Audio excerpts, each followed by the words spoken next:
And just like that, so good to see you, Hidden Nation. Welcome into the studio. You got Josh Cary right here. It's your hidden entrepreneur. Hidden Nation, I am jazzed up. I am fired up. I am so excited. I spent a good 20 to 25 minutes before air speaking with our guest today. And between you and me, I could have done it for a lot longer, but I said, you know what? Let's click that button and get the conversation going. If you know anything about me, I am about joy. I am about fun. I am about entertainment, humor, passion, energy, excitement, all those things wrapped into one. And our guest today epitomizes that.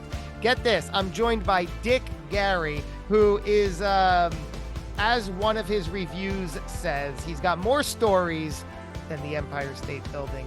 And it's so darn true, least of which he is the author of the book called Just Another Dick.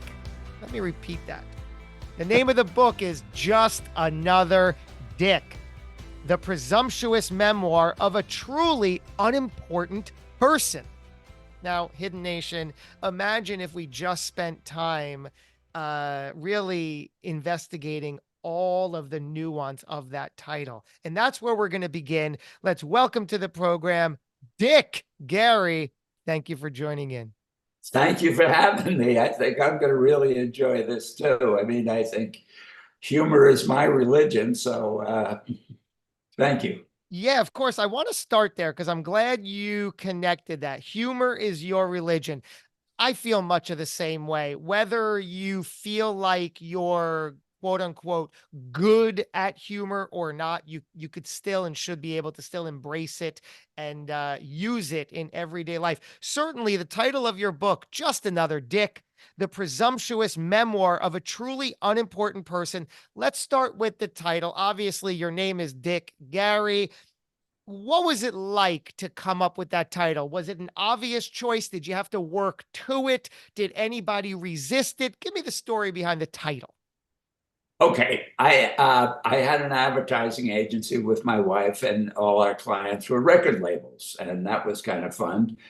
And one day I was meeting with the creative department, and I had this terrific new idea that they didn't think was so terrific. And they made that perfectly clear. And finally I said, well, don't pay any attention to me. I'm just another dick. And they made business cards for me that said, just another dick. And they worked much better than the real ones. So I said, what the hell? I keep them. And then when I started on the book, I thought that. But then I thought, who the hell is going to read this story by this absolute total unknown, you know? I mean, who am I? And so that's how I came up with the presumptuous memoir of a truly unimportant person. Was I thought that I was truly unimportant, but I thought if I said that, it might have some appeal to someone. So, Right, because it's sarcastic, it's yes. ironic, all of those things. Let me give a little bit more context of the book. The book is a candid account of a man who, as you say, started at the bottom and made every wrong choice imaginable, but somehow rose to respectability in the most unconventional ways. Gee, that is there's just so much there because I've spent 4+ decades of my life because my brand is the hidden entrepreneur. That's because I spent all that time hiding, showing up in every situation, hiding my true talent and ability. And here it says you've made every wrong choice possible, but somehow rose. How did you rise through that? Well, I was called the jerk of all trades, and I don't. It's weird. I started. The book starts when I got thrown out of college. I got four F's and two D's, and the school felt that it had given me all the education I could handle. Uh, and I explained to someone, I don't understand this. I passed all my classes, and they said, "Did you ever stop in?" So Okay. that was. Then so I went from there to Atlantic City. I was a bartender before I was old enough to legally drink. And my high school sweetheart and I decided that we would get married. But she had 2 more years of college, and I had the service looming. So we got engaged, I guess you could call it, and that lasted for 16 hours. Uh, meanwhile, I signed up for the army, and I had to go. And in the army, in my days, there was no war. The guys today and the women today are absolute heroes in a horror show. Mine was, it was like a sitcom, if you couldn't take it too seriously. So I got out of the army. I had a couple of stupid jobs, and I decided I had to go back to college. And I was talking to this New York employment agency, and I had read this ad, and I thought it was for a lifeguard at a women's health club, and I thought that would be fun, but it wasn't. It was for a salesman announcer at an FM station in New York. And I said, I'm not an announcer. And the guy says, and I'm sure you're too busy to go on the interview. I said, the hell with you, I'll go on the interview. And I wound up getting a job at a New York FM station. FM in those days was in its infancy. I didn't even know what it was when I went to the interview. Hmm. And it was all AM, FM stations. They were all duplicate, simulcast.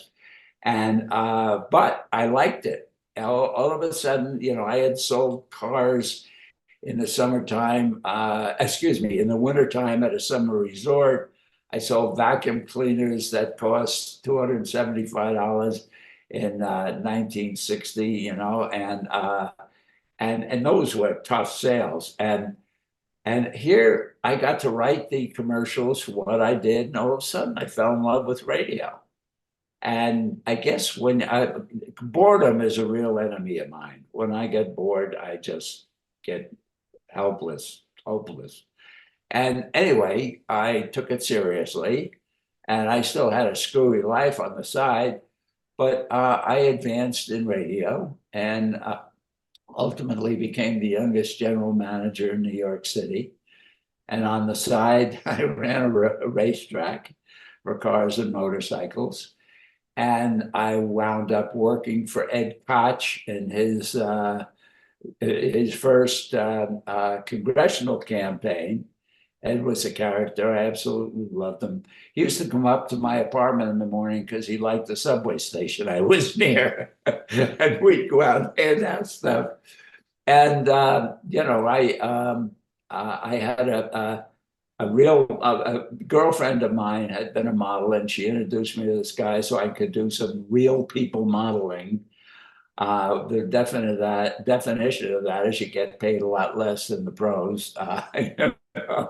And one day, my boss, who ran the television station, meanwhile, I had been elevated to general manager of the radio station, the youngest guy in New York to be doing that. And my boss calls me down, and he opens up the New York Times, and there's a full page American Airlines ad, and I'm right in the center of it. And he says, don't we pay you enough? And, that was the end of my modeling career. But the point is, I was getting serious. And I finally, I know I told you this, I couldn't stand the people I worked for because they were so conservative and I was quite liberal. So I told my boss, here I was, the youngest GM in New York, and I told my boss I have a terrific idea. He said, what's that? I said, fire me. He said, what? What are you talking about? I said, come on. You don't like me, I don't like you, let's move on. And you have a policy for every 6 months you're here. If you get canned, you get a week's pay. So I'm a paycheck junkie. I can't afford to quit. You got to fire me. And he very happily accommodated me. It sounds like After, It sounds like you have the life of Frank Abagnale, the real life Catch Me If You Can, where you just did all these things. You said that you were a 16-hour engagement. You were bartending before you were even in Atlantic City, which was probably a whole different Atlantic City than it is today. Yeah. Before you were of age, you had a modeling career. You were the youngest general man. This is absurd, incredible. Yet you call yourself, as the title suggests, a truly unimportant person. Very clever use. I mean, you're a marketing and ad guy, successfully. Tell me about that word, a truly unimportant person. What does that suggest? Well, people in the radio business in New York may have known me. People in the music business, in New York, LA, and Nashville knew me. But by unimportant, I guess I meant nationally. But it was, Hmm. I love motorcycle racing. I tried to, when I left my radio job, I tried to find sponsors for motorcycle racers, but I mean, and to syndicate television shows of motorcycle racing. But people were about as interested in motorcycle racing at the time as, it just wasn't happening. But I liked the music business was exciting at that time. Now it's become not so exciting. But then, the people running labels were people who really liked music, not just lawyers and accountants, and it was a kick. I had some strange, Yeah. situations, and there was supposedly connections to the underworld. In fact, there was a part, there was a client in Nashville, an artist. I worked mostly for the labels, and there was a dinner at their house, and someone who was there said, "Hey, your name came up." I said, "Really? What context?" They asked if you were in the mafia. I said, "I hope you didn't tell them I wasn't." So you have this, let's say, colorful history, uh all of these stories, and yet you were, let's go back to being kicked out of college with D's and F's. I didn't fare much better in school. At that point, did you have confidence in yourself that, I'll figure it out? Where did you think you'd ultimately land in life? I didn't give it a thought. I mean, it's interesting. In high school, New York, there's the regents. You have to take these regents exams statewide. And I had already been accepted in college, so, who cared? And so I got to Villanova, and I got a call from the one of the deans that wanted to see me, and I figured, okay, he wants me to go back to my high school and speak because it was a popular college with that high school. So I went over to his office, and it turns out that was not the purpose of the meeting. The purpose of the meeting was, he said, if I saw these regents exams, if I saw the results, you wouldn't be here. So as of now, you're on academic probation. Then at the end of the freshman year, I guess some priests were being dropped off probably by donors. And they saw a group that I was with doing a choral concert that was really hosted by Jim Beam. And we were told to report to the Dean of Men in the morning. Well, they didn't define that. I assumed it was as soon as I regained consciousness, but Never mind. apparently Yeah. that's not what the dean felt. And he said there are three kinds of people who shouldn't drink: the Irish, the compulsive, and the creative. And I said, bingo. And he didn't get a kick out of that. But he said, you're not fit to live with Christian gentlemen. And I asked him where I'd find them. And he said, anywhere but on this campus. You no longer live next year on this campus. And through one thing or another, a friend of mine, I wound up, six of us rented a 10-acre estate from this alcoholic who needed the money. The place had its day, I'm sure. And by the time we got there, it would have been a candidate for an article in architectural disgust. I stopped going to class. I'd read Hemingway and all those people, but I was in the business school. Hmm. And I just stopped going to class. And I never wasn't thinking. I mean, my early life, I never thought about my future.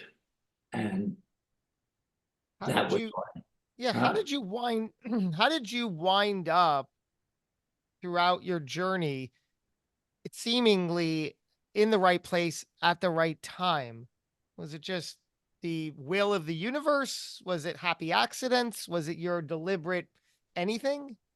You mean after school, after Yeah. college? Yeah. And then going forward to your paths. Yeah. No, I think, when I got the first job in radio, I thought that I would just work there for a few months and go back to college. But what happened was I liked it, and Mm. boredom is my enemy. Hmm. And most of those jobs were difficult and boring and whatever.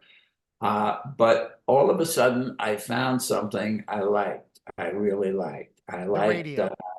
yeah, it was an abstract. It wasn't, like selling cars and Yeah. vacuum cleaners. It was an abstract, more of a creative thing. And I got to write the commercials, and I got to, my background selling those tough things made me a better writer of commercials because I knew how to, my experiences with vacuum cleaners and cars. I mean, with cars, to give you an idea of a hard sell, I saw a picture in the paper of this guy's car had gotten T-boned at a rail crossing, and he was in the hospital. And I called him up. I said, "Looks like you're going to need some new wheels."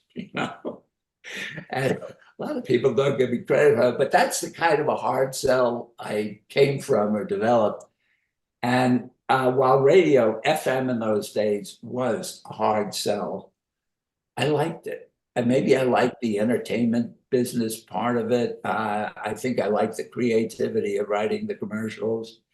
And I was good at it. And I became the sales manager and, then the general manager. And that's when I, started thinking, I mean, I still told my boss to fire me, but I had the needle in my arm then, and I wanted to. I also got married, and that's an incentive when you are married with a child. You tend to have to bring home the bacon. Yeah. How much of your life throughout this, all of the different career paths, how much was it? I'll just go see what I like, see what happens versus I'm going to make something happen, a deliberate choice. I was lucky through my radio career. I worked hard, and I was highly ethical in all my sales efforts. I think that when I wound up starting my agency and not having, and having to create whatever money I had, I think that's when I really got serious. Tell me about that. What did that look like? How did you get serious? Well, first of all, I had to sell something. I had to have clients in Yeah. order to survive. And I would call people cold Mm.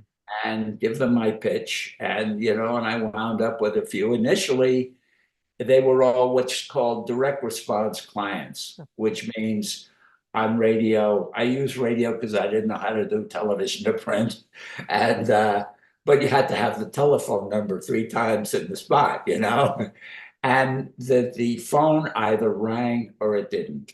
And if it didn't ring, you either had a bad spot or a bad offer. And it rang. I made the telephone ring. So that was very, pleasing to me. It was kind of gratifying, But that's only and step I, one. huh? That's only step one. Now you have to sell them on the offer. Yeah, yeah, exactly. And we were doing a good job of that. Well, It's then my wife joined me, and it was funny that the guy I had worked for in radio had been an All-American football player. He was from the coal mining regions of Pennsylvania, so there were no silver spoons sticking out of his butt.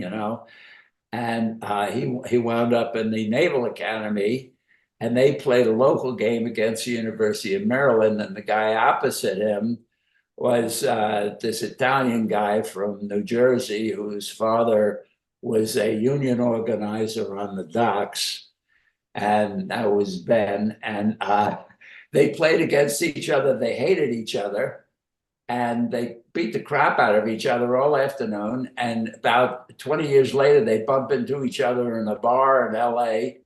And turns out that my guy owns a few radio stations, and Ben, the other fellow, is in the record promotion business. And anyway, they got together and started to do things, and they brought me in because I knew radio, and wound up working for what he did was put together something that was really ingenious. He got film studios to give him the radio budgets, and he would make the single from the film a hit, which helped the film, and then the film helped the soundtrack. And we got into that, and then I started, calling labels on my own, and doing promotions for artists, and in Vegas and Atlantic City and stuff like that. And I really was motivated.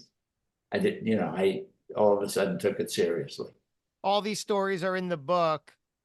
Just Another Dick, the presumptuous memoir of a truly unimportant person. Let's talk about the book. Was this something you always wanted to do, or one day you just said, maybe I should? No, well, I wanted to write, and I took a couple of courses at the New School, Mm, and but I had a job and I didn't have a lot of time.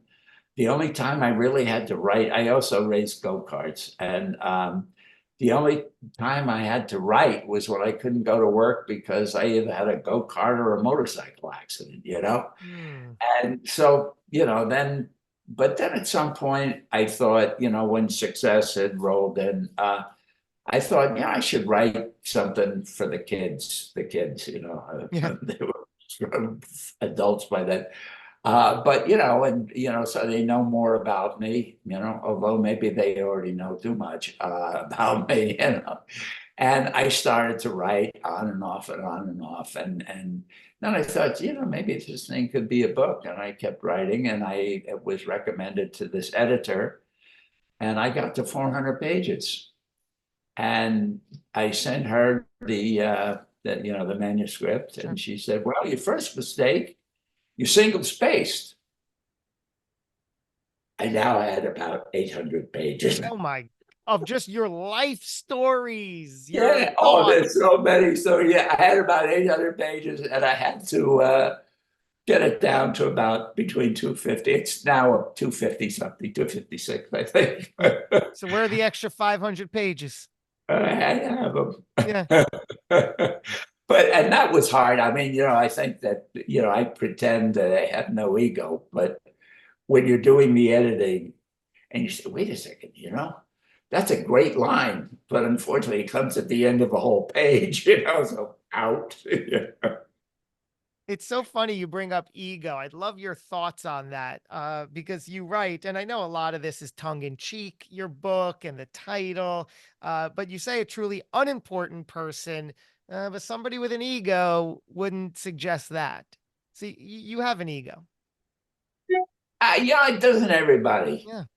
Yeah. I think everybody, I mean, if you're doing something, you want to do it well. and you don't know if whether or not you are.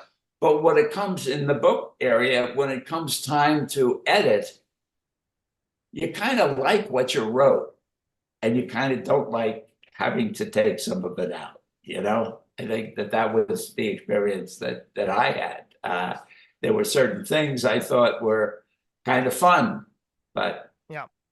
So how do you, if we are looking to you to say, wow, I see what you've done in your life. It's magnificent. It's inspiring. It's incredible. What is the core message that you relay? I think the core message is don't be afraid to take a chance. It's your life. This is your life.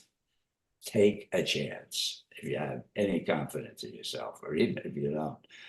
Because, I mean, how many people spend their lives, their business lives, doing things they hate until they retire or something, and they look back on a career that they just think was terrible. I mean, I can honestly look back and say, I had fun. And sometimes it wasn't so much fun. Some of the fun stories you read weren't fun when they were happening. But I mean, I say what makes me, I guess, happy is the fact I wasn't afraid to take a chance because I felt I had nothing to lose.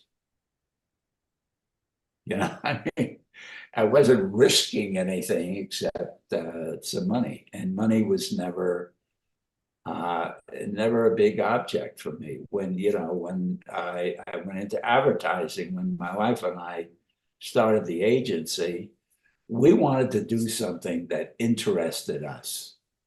We weren't thinking about how much money we would make. We were thinking about doing good work, but work that interested us.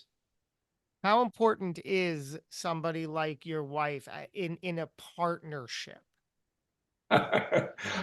She's spectacular, and it's funny because we're different people in a way, but fortunately we have, politically, artistically, whatever, our tastes are very much the same. And when you think about it, we've now spent about 24 hours a day together for 48 years, and when you do that, boy, you better be something there.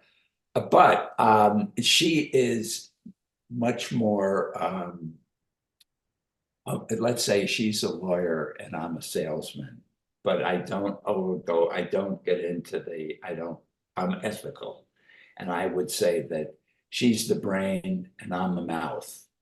And we work very well together. And Dick, you are 87 years young, and obviously, right, 87 years. Yeah. You've Yeah. lived spectacularly. Any any regrets you look back on? I feel badly for my mother because I mean, she was just spectacular. So generous, so wonderful. She was Irish, and that the Irish humor and everything. I would say I'm Polish and Irish. I may be stupid, but I'm too drunk to know it. Things like getting out of college, and she was paying for, and she didn't have a lot of money. She was sacrificing for me, and I let her down. That feels really bad. I mean, fortunately, later in her life, I was able to buy her a condo. But still, when you're still in your 20s or 19, late teens, and that had to be tough for her. I'm also really sorry. My father died when I was 15.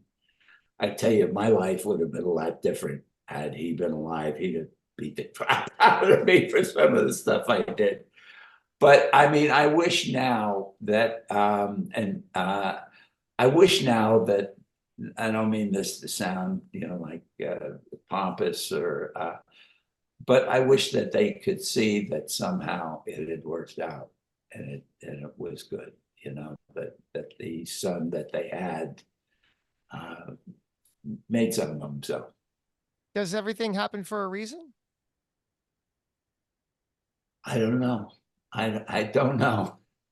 Does it? Do you think so? Possibly. It's all a retrospect game, isn't it? Yeah, it is. Difficult Yeah. when you're, in the moment to figure out what this all means, what the purpose is, how I can use it. Is there a benefit? You're making mistakes maybe, but you don't know it, until later. And you think back, oh God, that. I mean, again, as I say, I've always been ethical. I think that I got that from them, but I've also been very stupid and many times.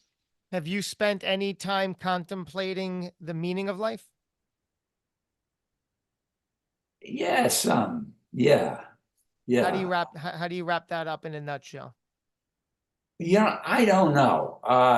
I was brought up a Catholic, and I didn't hang in there because I normally don't like groups anyway.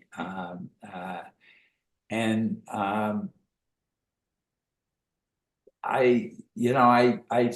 is there a God? I think, and I hope there is. I'm not an atheist or anything like that. I kind of wonder how, God can keep track of everything and everyone 24 hours a day. But I think what I believe is that you should that you do know right from wrong, and you should do right. You should not allow yourself. And I believe also that all people are created equally. And I really rebel at racists and people that look down on BTQ people. I don't believe that God created us on a caste system where, well, I think I'll do the black people tonight, and then these weirdos, I don't believe that. I believe that we're all equal and we should treat each other equally. Well, it doesn't get better than this. It doesn't get better than you. I knew from the minute we started talking, the minute we hit record, that this would be an incredible dialogue. And I hope you feel the same. I know our listener does. It's Dick Cary. Go get that book, Just Another Dick, The Presumptuous Memoir of a Truly Unimportant Person. Man, I would love to just continue to talk to you. You're wonderful. Thank you. Well, I had a great time. And for your audience, all you have to do is just another dick at Amazon.com. There you go. You heard it here, Hidden Nation. Go check out that book. Dick Cary, ladies and gentlemen. Spectacular. So thank you for joining us, and thank you, Hidden Nation, for joining in the program today. I hope this put a smile on your face, made you feel good. Get out there, continue to do the good work, be seen, be visible. We're going to do this again before too long. Until we meet again, take care. Be well.